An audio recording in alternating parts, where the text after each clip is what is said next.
The ICPC has just pulled off a legal maneuver that has left El-Rufai's lawyer scrambling, his supporters fuming, and Nigeria's political class completely stunned. And if you thought this detention saga was coming to an end anytime soon, today's development on Wednesday, March 11, 2026, has just made it very clear that the ICPC has absolutely no intention of letting Nasir Ahmed El-Rufai walk out of their custody without a full and complete investigation. A fresh court order has been secured, 14 more days, until March 19, and the former Kaduna governor is going nowhere.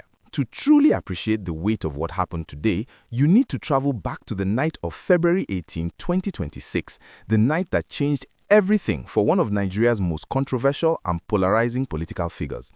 El-Rufai had gone to the EFCC voluntarily, accompanied by his lawyers, confident in his legal position, and expecting to be granted bail and sent home. What happened instead was that he was transferred directly from EFCC custody into the hands of the ICPC before he could step outside. The ICPC had been waiting. A Bwari magistrate court issued the first 14-day remand order on February 19, and the clock started ticking. For the next 3 weeks, the tension between the ICPC and El-Rufai's legal team built up like pressure in a sealed container. His lawyers challenged the first remand order. That challenge was dismissed. As the first order approached its expiry date around March 4 and March 5, public voices grew louder and louder.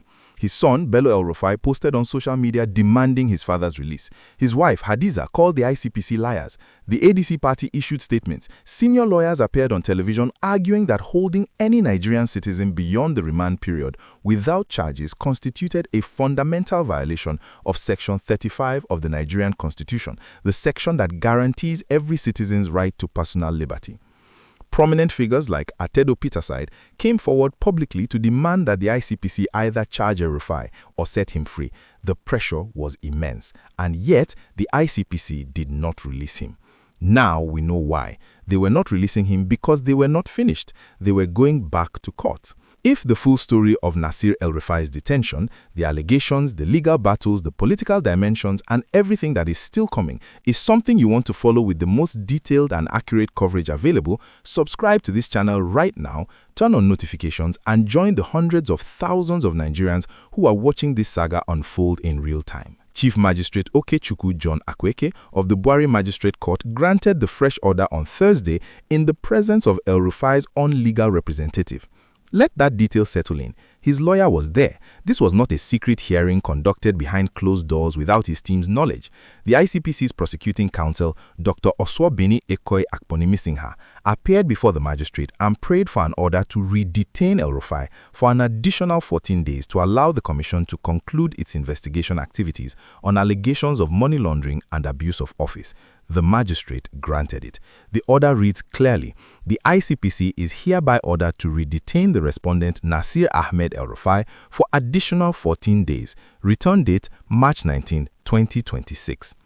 El-Rufai's lawyers have responded immediately and aggressively. They have filed a fresh application at the same Bwari Magistrate Court to set aside and nullify this new detention order, arguing once again that the Chief Magistrate Court does not have the jurisdictional authority to issue remand orders for offenses as serious as money laundering, which they contend must go through a higher court.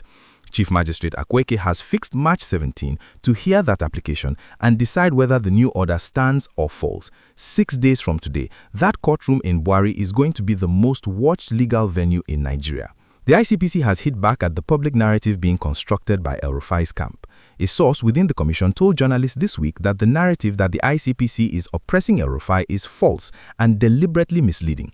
The source pointed out that the commission has an outstanding petition against the former governor, that equity demands he answer the allegations, and that the ICPC chairman, a senior advocate of Nigeria, is not being used by anyone and has no vested personal interest in the case.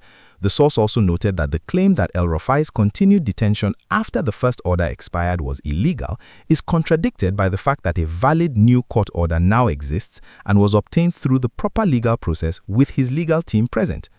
What makes this case so captivating and so significant beyond the individual drama of El-Rufai's detention is the sheer breadth and seriousness of what is alleged against him. The money laundering allegations involve billions of naira in suspicious transactions from accounts linked to Kaduna state government operations. There are allegations of over 1 million euros in unexplained foreign currency withdrawals. The ICPC says it found electronic equipment capable of intercepting telephone conversations at his Asokoro home. Equipment El-Rufai himself confirmed on Arise TV was capable of tapping Nuhu Ribadu's phone calls, though his family insists the items recovered were nothing more than old devices.